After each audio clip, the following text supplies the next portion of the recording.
Hello friend, स्वागत है आज के इस नए वीडियो में। आज के इस नए वीडियो में हम लोग जानेंगे फिजिक्स के बारे में। यह हमारा तीसरा वीडियो है। इससे पहले 2 वीडियो बता चुके हैं। कृपया करके जाकर उसको देख लीजिए। तो चलिए इसको शुरू करते हैं। सबसे पहले हम जानेंगे समतल दर्पण के बारे में। बता चुके हैं, बताए हैं। समतल दर्पण एक ऐसा दर्पण है जिसका परावर्तक सतह समतल होता है। ठीक है, मतलब प्लेन होता है। अब हम जानेंगे समतल दर्पण जो बनाता है इमेज, वो कैसा होता है। ठीक है, मतलब प्रतिबिंब जो बनाता है समतल दर्पण, वो कैसा होता है। तो ध्यान पूर्वक यहाँ पर देखिएगा लोग। यहाँ पर लिखा है समतल दर्पण में वस्तु का प्रतिबिंब आभासी एवं सीधा बनता है और वस्तु के बराबर बनता है। कह रहा है समतल दर्पण में जो बनता है इमेज, वो हमेशा आभासी होता है। आभासी को बोलते हैं काल्पनिक। क्या बोलते हैं? काल्पनिक। ठीक है, तो याद रखिएगा लोग। एवं सीधा बनता है, उल्टा नहीं बनता है। और वस्तु के हमेशा बराबर बनेगा। अगर वस्तु 2 फुट का है तो उसका प्रतिबिंब भी 2 फुट का बनेगा। वस्तु 10 फीट का है तो उसका प्रतिबिंब भी 10 फीट का ही बनेगा। और दर्पण के पीछे बनता है, दर्पण के पीछे बनता है। याद रखिएगा लोग। क्वेश्चन पूछ सकते हैं किस दर्पण में वस्तु का प्रतिबिंब दर्पण के पीछे बनता है और वस्तु के बराबर बनता है। तो इसका सही आंसर होगा समतल दर्पण में। समतल दर्पण में हमेशा वस्तु के प्रतिबिंब उसके बराबर ही बनता है। ठीक है, अब देखिएगा समतल दर्पण में प्रतिबिंब की दूरी बराबर वस्तु की दूरी होती है। ठीक है, मतलब प्रतिबिंब, अगर मान लीजिए दर्पण यहाँ पर है, दर्पण से 10 किलोमीटर दूर वस्तु है, तो दर्पण से 10 किलोमीटर दूर ही वस्तु का प्रतिबिंब बनेगा। ठीक है, वही बोला है जितना दूर रहेगा वस्तु उतना दूर उसका प्रतिबिंब बनेगा। ठीक है, आगे अब हम जानेंगे गोलीय दर्पण, मतलब स्फेरिकल मिरर। स्फेरिकल मिरर, ठीक है। तो यहाँ पर लिखा है वैसा दर्पण जिसका परावर्तक सतह गोलीय हो। क्या हो? गोलीय हो, उसे गोलीय दर्पण कहते हैं। फिगर देखिएगा, यहाँ फिगर देखिएगा लोग, तो आपको समझ में आ जाएगा। यहाँ जो परावर्तक सतह जो है, यह परावर्तक सतह जो है यह इका है, गोल है, थोड़ा थोड़ा गोल है। इसका परावर्तक सतह जो है थोड़ा थोड़ा गोल है। ठीक है, उसके बाद गोलीय दर्पण का 2 प्रकार होते हैं। कितने प्रकार होते हैं? 2।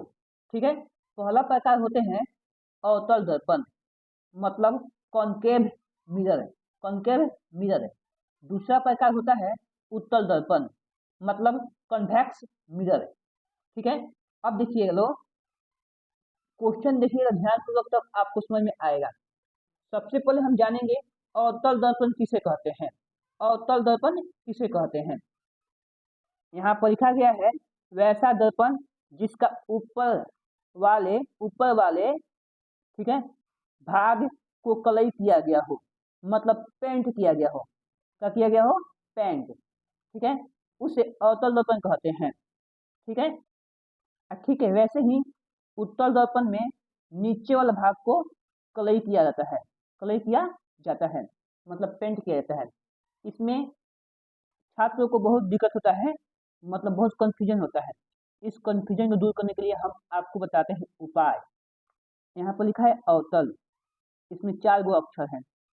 ठीक है, तो इससे कम एगो अक्षर हो जाएगा ऊपरी या ऊपर। ठीक है, यहाँ पर लिखा है उत्तल, इससे कम एगो अक्षर हो जाएगा नीचे। ठीक है, देख सकते हैं, इससे कम अक्षर, इससे कम अक्षर। तो अवतल दर्पण का ऊपर वाला भाग कलई किया होता है, उत्तल दर्पण का नीचे वाला भाग कलई किया होता है। ठीक है, अब आपको कंफ्यूजन नहीं होगा। जैसे फिगर देखिएगा लोग, इसको पहचानना है कौन है अवतल और कौन है उत्तल। तो ऊपर ऊपर जो है, ऊपर है ना, है धसा हुआ है, धसा हुआ नीचे हो गया। तो ऊपर यहाँ पर है, ऊपर पक्का किया गया, पेंट किया गया है, पेंट को दर्शाता है, पेंट को दर्शाता है। तो यह आपका अवतल दर्पण हो गया और ई आपका हो गया उत्तल दर्पण। ठीक है, देख लीजिएगा ध्यान पूर्वक से। ठीक है, अब यहाँ पर देखिएगा उत्तल दर्पण का परिभाषा। उत्तल दर्पण को बोलते हैं convex mirror, convex convex mirror यहाँ पर लिखा है वैसा दर्पण जिसका नीचे वाला भाग पर कलई किया गया हो उसे उत्तल दर्पण कहते हैं। ठीक है, नीचे वाला भाग कलई किया गया हो। उत्तल में 3 गो अक्षर है, नीचे में 2 गो अक्षर है, तो इससे कम। अवतल में 4 गो अक्षर है और इससे कम ऊपर में 3 गो अक्षर है। इसको ध्यान रखिएगा लोग, इसमें बहुत कंफ्यूजन होता है छात्रों को। इस कंफ्यूजन को आप दूर कर लीजिए अभी ही। ठीक है, यहाँ पर देखिएगा लोग, नीचे वाला भाग को कलई किया गया है, यहाँ पर भी नीचे वाला भाग को कलई किया गया है। तो ये दोनों आपका उत्तल दर्पण का फिगर है, उत्तल दर्पण का फिगर है। अब हम जानेंगे अवतल और उत्तल। अवतल और उत्तल दर्पण द्वारा कैसा प्रतिबिंब बनता है, मतलब कैसा इमेज बनता है, कैसा इमेज बनता है। ठीक है, तो ध्यान पूर्वक देखिएगा लोग। सबसे पहले हम जानेंगे अवतल दर्पण द्वारा बना प्रतिबिंब के बारे में। यहाँ पर लिखा गया है अवतल दर्पण द्वारा बना प्रतिबिंब वास्तविक एवं काल्पनिक, काल्पनिक को बोलते हैं आभासी, दोनों प्रकार के बनता है। क्वेश्चन पूछ देगा लोग किस दर्पण द्वारा वस्तु का प्रतिबिंब काल्पनिक एवं वास्तविक दोनों बनता है, तो आपका आंसर हो जाएगा अवतल दर्पण द्वारा। अवतल दर्पण एक ऐसा दर्पण है जिसके द्वारा वस्तु का प्रतिबिंब वास्तविक भी बनता है और काल्पनिक भी बनता है। ठीक है, आगे देखिएगा लोग, आगे लिखा है वास्तविक प्रतिबिंब हमेशा उल्टा होता है। पूछेगा लोग आपसे कौन सा प्रतिबिंब हमेशा उल्टा होता है, तो इसका आंसर हो जाएगा वास्तविक प्रतिबिंब।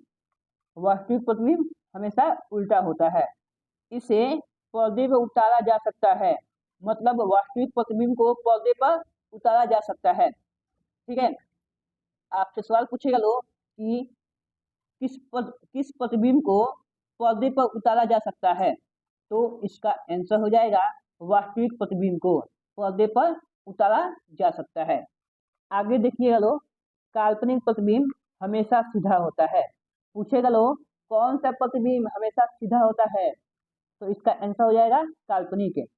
इसे पर्दे पर उतारा नहीं जा सकता है, मतलब काल्पनिक प्रतिबिंब को पर्दा पर नहीं उतारा जा सकता है। ठीक है, इतना समझ गए होंगे। आगे देखिएगा लोग, उत्तल दर्पण द्वारा बना प्रतिबिंब, उत्तल दर्पण द्वारा बना प्रतिबिंब, उत्तल दर्पण द्वारा बना प्रतिबिंब काल्पनिक, काल्पनिक को बोलते हैं आभासी। वस्तु से हमेशा छोटा एवं सीधा होता है। ठीक है, मतलब कह रहा है उत्तल दर्पण में जो प्रतिबिंब बनेगा वो आपका काल्पनिक होगा, सीधा होगा और वस्तु से हमेशा छोटा होगा। सवाल पूछा जा सकता है किसके द्वारा हमेशा वस्तु का प्रतिबिंब वस्तु से छोटा बनाया जाता है, तो इसका आंसर हो जाएगा उत्तल दर्पण द्वारा। ठीक है, याद रखिएगा लोग। इसमें जो है ना अवतल दर्पण में एक बार ही बनाता है। ठीक है, आभासी प्रतिबिंब कब बनाता है, जब वस्तु फोकस दूरी और ध्रुव के बीच हो, ध्रुव के बीच हो तो अवतल दर्पण काल्पनिक प्रतिबिंब बनाता है।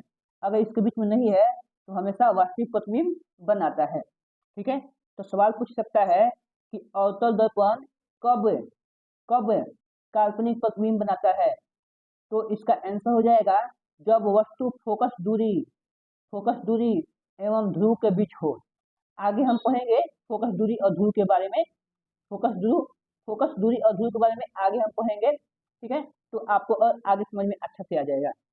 ठीक है दोस्तों, आज के वीडियो में बस इतना ही। अगर आपको यह वीडियो अच्छा लगा है तो वीडियो को लाइक और चैनल को सब्सक्राइब करें। वीडियो देखने के लिए बहुत बहुत धन्यवाद।